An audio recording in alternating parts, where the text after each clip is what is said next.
Hi everyone, welcome to this easy explainer about the doshas. The doshas form the basis of Ayurveda, and in this video we'll introduce the basic theory and science behind the doshas to make it easily understandable.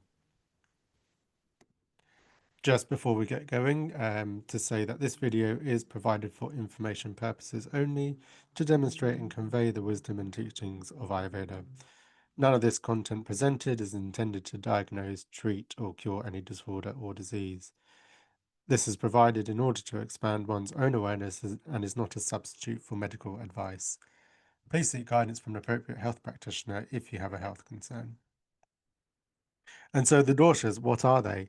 They can be said to be bioenergetic characteristics or humours which make up our individual mind-body type.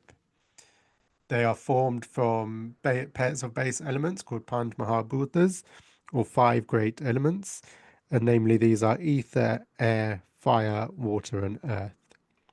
And as we can see on the right hand side there, so we've got Vata dosha, Pitta dosha, and Kapha dosha, with Vata being comprised of ether and air elements, Pitta being fire and water elements, and Kapha being water and earth elements.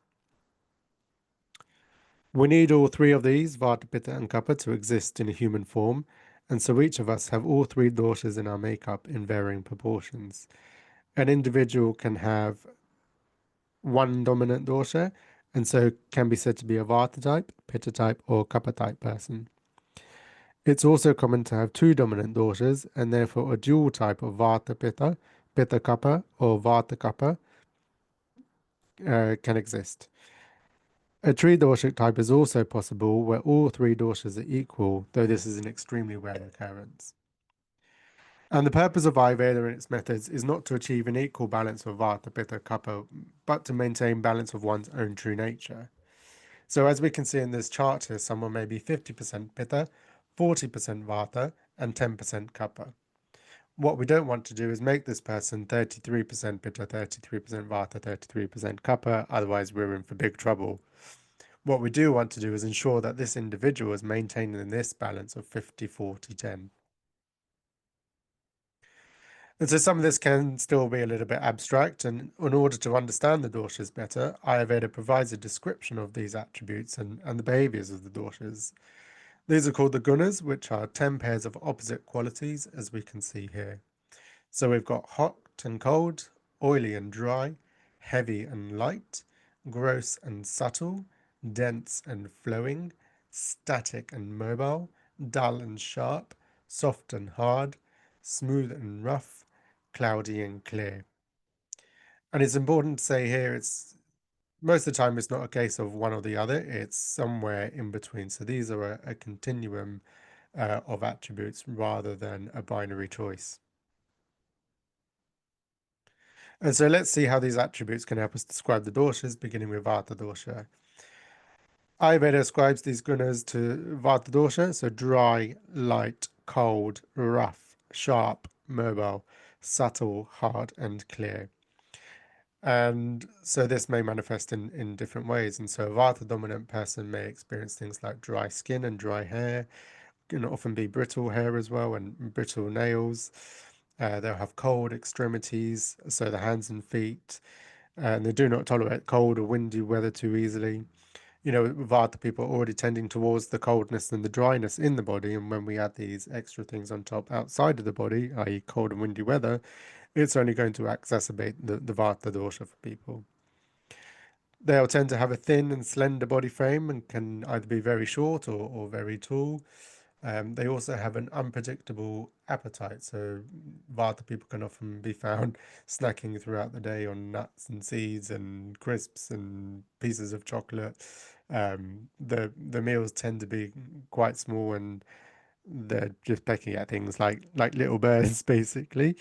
Um, and so Vata is made up of the ether and air elements, and so these kinds of people will tend to experience more air and dryness in the body. So this can show as things such as bloating, constipation, but it can also manifest in mental means as quick thinking and being in that creative flow.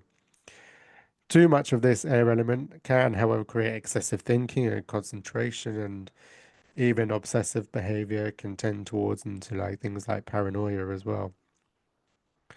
Vata type people will often be energetic and restless, constantly wanting to move and change position. They're often found to be talking and laughing excessively, more often than not too much. And their sleep will be light, irregular, often disturbed, regularly waking up easily during the night. They do learn things quickly, but they suffer from short memory, so they're quick to learn but quick to forget things. And they can also experience emotions such as shyness, nervousness, and they often tend towards fear and anxiety. Let's have a look at Pitta dosha now. So the attributes of Pitta dosha are oily, sharp, hot, light, an unpleasant odor, mobile, and liquid. Pitta type people will have a medium or average frame, and they tend to have a warm and soft complexion, often warm, they're often warm to touch. They have more of this fire element, so they'll tend towards feeling hot and be more prone to things like inflammation and sweating and general heat in the body. They have a very strong appetite, eating 3 meals a day, and if they don't eat these on time, then they'll succumb to being hangry. They have a very sharp and intellectual mind, learning things very easily. They'll have a strong attention to detail and have perfectionist tendencies. They're serious and determined people who are really, really successful and find it easy to achieve their goals and dreams. And they're always looking for that next challenge, whether it be career wise, personal wise, relationship wise. They're always looking for a challenge. They are confident and fearless and make for great leaders. The one thing with Pitta type people, though, is they do set very high standards for themselves and very high objectives. And sometimes when they do a really, really good job and they achieve 95% of what they want to do, they're still very hard on themselves because they didn't quite make that 100%. They do love living in comfort and enjoy luxuries of all kinds. They can, however, be quick to anger and they can experience things like jealousy and envy towards others and resentment there too.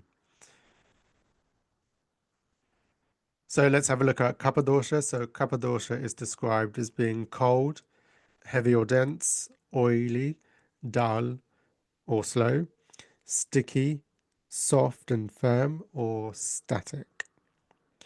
So those of a Kapha type nature have a much larger body frame and they'll have a soft and oily complexion. Kapha is responsible for immunity in the body, and so Kapha dominant people have very good immunity themselves and rarely find themselves out of balance. They are known to be very stable, calm, and polite, and more often than not are thinking about and caring for other people before themselves, and often at their own expense. They have a gentle nature and full of heart. Kapha people love their food, but Kapha is also slow, so they have slow digestion and they can put on weight easily. They tend to do better with eating just 2 meals a day and making them hearty meals. Slowness can also be experienced mentally, so they often take a long time to learn things, but they have a very good long-term memory. So even though it takes them a while to grasp things and fully understand them, once they've got it for life. And just like Vata type people, they experience cold. However, the difference is that Vata types experience the coldness and the dryness together, whereas Kapha is more the wet and the coldness together. Kapha people are very well natured and they're grounded, often found outside in the woods, in the jungle, doing the gardening, being around these kinds of environments, and often they're acting as counselor to Vata and Pitta type people. Vata and Pitta type people like to bicker a lot, and the Kapha type person is the one coming in and breaking the fight up and telling everyone just, calm down. And just by their very own nature, the Kapha type people are more likely to experience things like sadness, grief, and depression. And it's a very heavy dosha, and it's almost like they're being pulled down a bit too much down to earth. So that's a brief summary of the three doshas and their characteristics and how it might manifest. And so it's important here to say that the doshas are dynamic, and there's a difference between the natural state of being, one's prakriti, and somebody's imbalanced state, their vikruti. So our Prakriti is our natural state of being when the doshas that we are born with are in perfect harmony with each other. So if you think back to that chart earlier, 50% Pitta, 40% Vata, 10% Kapha, this is somebody's Prakriti. And in modern parlance, we might call this homeostasis, where everything is working perfectly and no disorder is being experienced. And the state of Vikruti, this is where the doshas are imbalanced, and this is generally what Ayurveda addresses when we're seeking to rebalance an individual. The imbalanced state is addressed, and when this is achieved, the practice of preventative care in line with one's prakriti can be carried out. And we're constantly impacted by different factors, which includes diet. And diet is not just the food and liquid that we eat and drink and take in through the mouth, but it's also our mental and our sensory diet too. What impressions are we taking in on a daily basis that all need to be digested and assimilated? Lifestyle practices are another key factor, as well as the environment that we're living in. So that could be the home we're living in, it could be the immediate area, the town, village, city that we're living in, could be the nation. We can extend that up to the continent and extend that up to the globe, and so on and so forth. And time and seasons also play a major factor in maintaining health and maintaining the balance of the doshas. Seasons is a really critical factor, and it's the time between the seasons where we find ourselves out of balance. When we're going from summer to autumn, winter, it's certainly in the northern hemisphere, this is where the coughs and the colds and the flu type symptoms start to manifest themselves. And this is because we've built up a particular dosha during the summer period. The dosha outside in the external was changing, and that build up and that change outside is affecting us and expressing itself as cold and flu symptoms.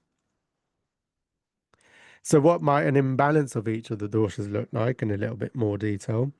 Ayurveda says that imbalanced Vata dosha, someone's intolerant to the cold, they're restless both in the body and mind, constantly overthinking things, um, things like constipation and excess of gas and flatulence in the body, might have a craving for sweet, sour, salty foods. In imbalanced Vata is also stiffness and pain in the joints, often being sensitive to noise and to touch.